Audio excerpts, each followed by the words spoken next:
Now then, we're going to get more on pubs because the government, we understand, appears poised to soften its planned business rate hike. Yeah, let's speak to the restaurant critic from the Daily Telegraph and the owner of the White Hart, William Sitwell. A morning to you, William. Thanks for joining us. So, look, I tried to get it out of Anatolia earlier exactly when this would happen and what they were going to do to help publicans. She wasn't able to give me any detail. Have you got any sense as to what they will do? I mean, what do you need the government to do on this?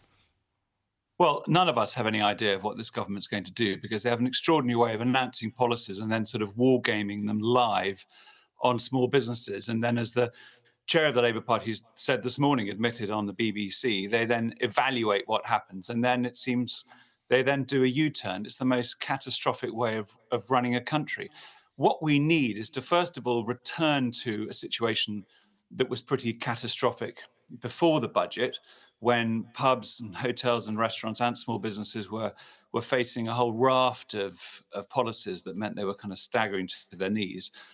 Before this sly business rates increase was put through the back door at the same time as the Chancellor announced that she was welcoming in a new era of hospitality. So it's good that there is this news that they're going to row back on the increase in business rates, which UK hospitality estimate is an increase of about 76% on average across the country.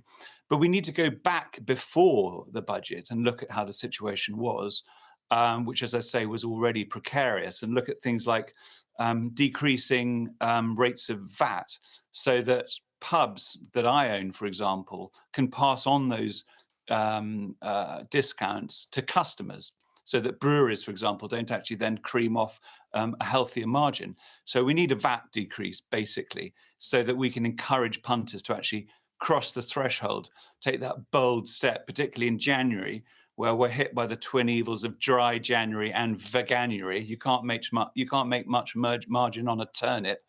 And we need to get people through the doors of our establishments. I mean, I've been writing about restaurants for 25 years. I went mad and opened one, and I'm now really seeing the trouble that businesses like that face.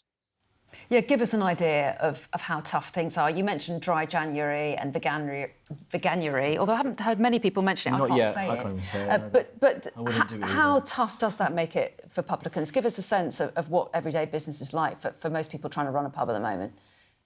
What happens is, we have a restaurant as well, so we can see orders coming through on our Open Table app. You get cancellations. You get a storm like the one that we're facing in the southwest. You might look as if you've got a healthy number coming in the first week of January, and you can get sort of 70% of people then cancelling because they're fearful to leave their homes. Very understandably.